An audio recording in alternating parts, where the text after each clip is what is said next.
सतनाम श्री वाहेगुरु वाहेगुरु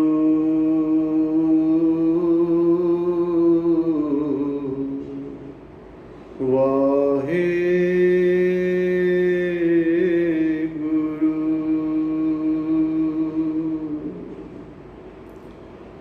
फरीदा जे तै मारन मुक्कियां तिना न मारे कुम, आप नड़े कर जाइए पैर तिना दे चुम, आप नड़े कर जाइए पैर तिना दे चुम।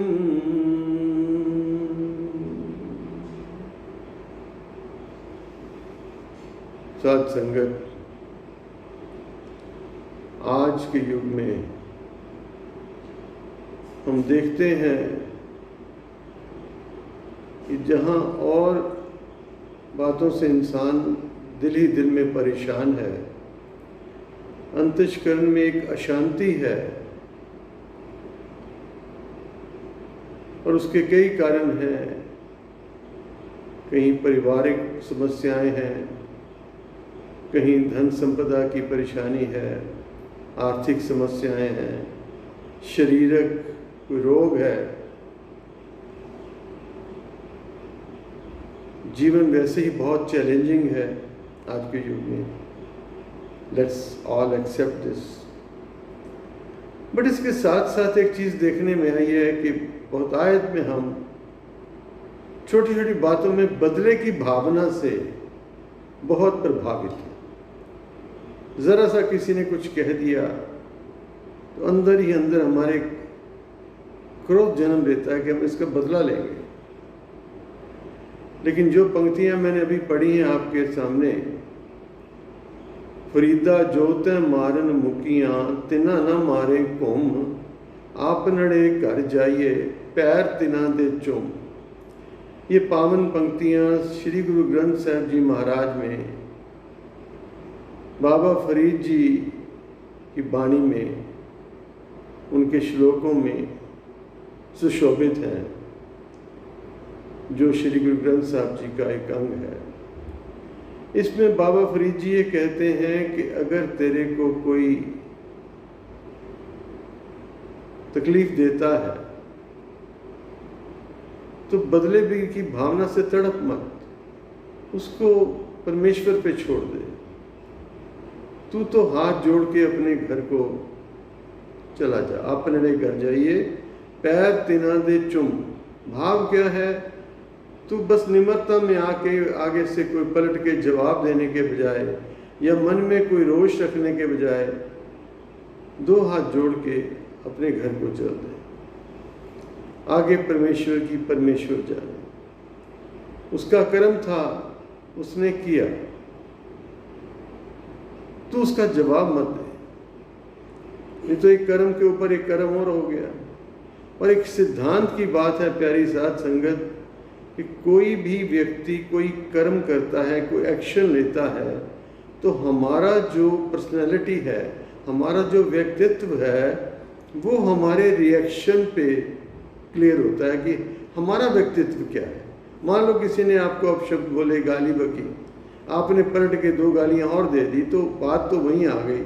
जिस अवस्था जैसी उसकी मानसिक अवस्था वैसी आपकी। लेकिन अगर आपके मन में प्रभु चरणों का प्यार है तो आपके आगे से कोई वचन, कठोर वचन नहीं निकलेंगे। आपके अंदर शांति स्थायी होगी और आप हाथ जोड़ के कहेंगे ठीक है, जो मालिक की इच्छा, मन ही मन।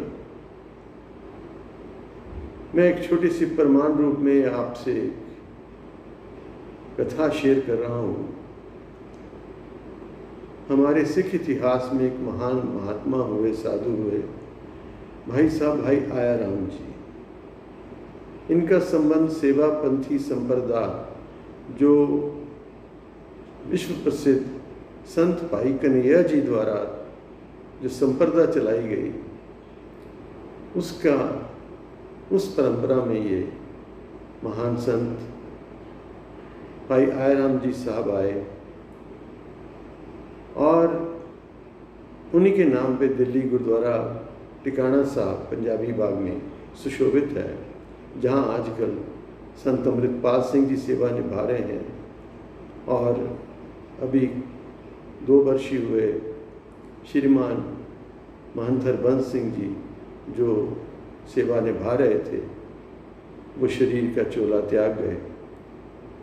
मेरे को विद्या की प्रेरणा, गुरमत विद्या की प्रेरणा उन्हीं महापुरुषों से प्राप्त हुई।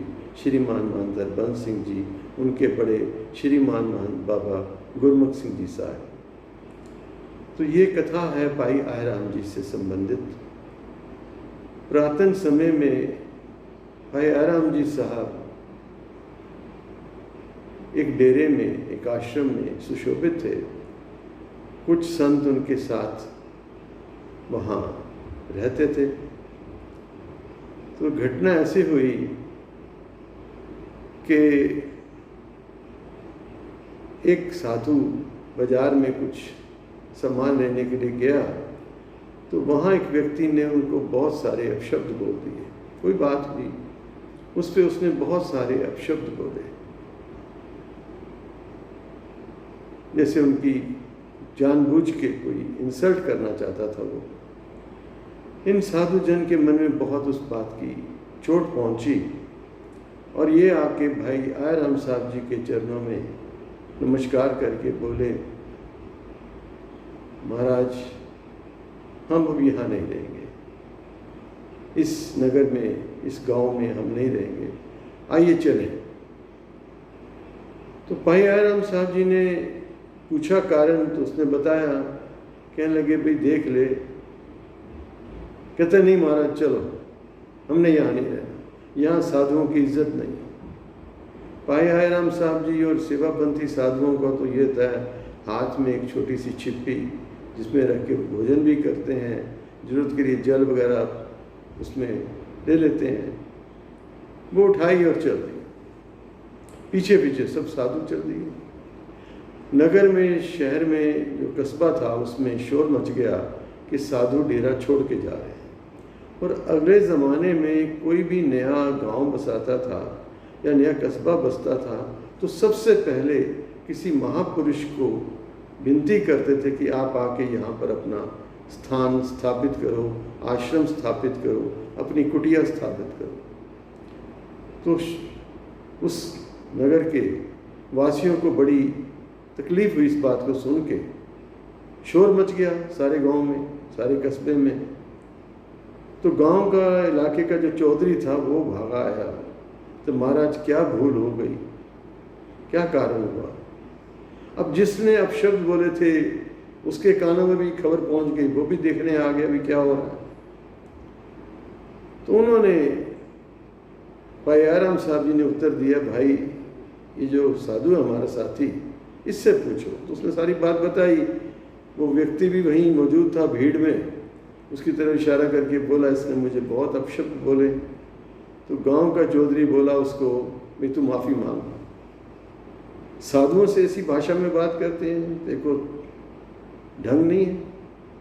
खैर उसको बहुत शर्मिंदा किया गया और उसने आके उन साधु जनों से माफ़ी मांगी। तो साधु का दिल पिघल गया।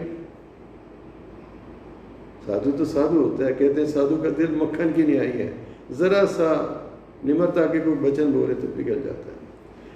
साधु ने पलट के भाई आयराम साहब जी से विनती की, महाराज चलो, इसने अपनी भूल मान ली है, चलो वापस चले। भाई आयराम साहब बोले, ये कोई मजाक है? पहले इतना गुस्सा और अब इतना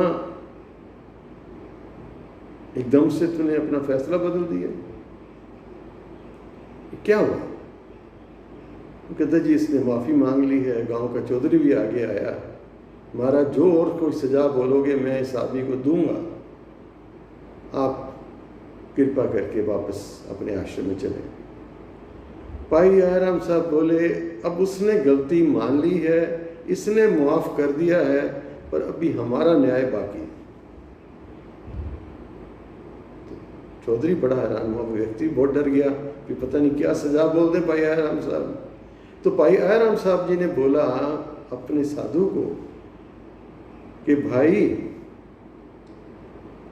वो तो आम संसारी व्यक्ति था, उसको तो हमने शिक्षा देनी थी कि जीवन कैसे ढालना है, तू साधु होके इतनी जल्दी तड़प उठा,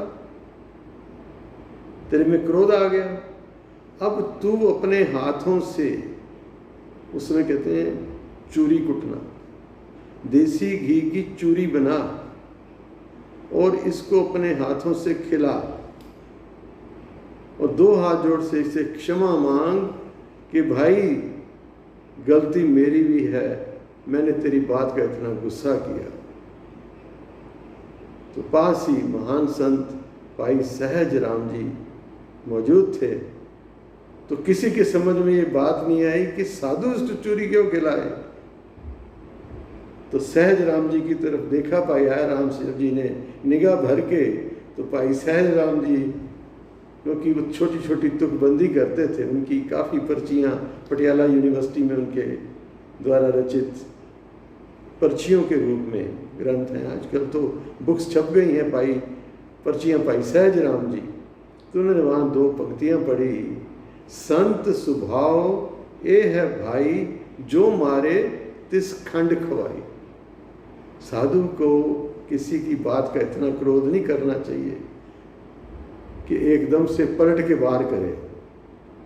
साधु तो वो है जो दूसरे को भी अपनी तरह सहनशील बनाए। सहनशीलता एक जेवर है, सहनशीलता एक श्रृंगार है हमारी आत्मा का, हमारे वजूद का। और जिस व्यक्ति के हृदय में सहनशीलता होती है, स्वाभाविक उसका रिएक्शन है, मन में शांति होगी, मन में टिकाव होगा, मन में परमेश्वर का वास होगा।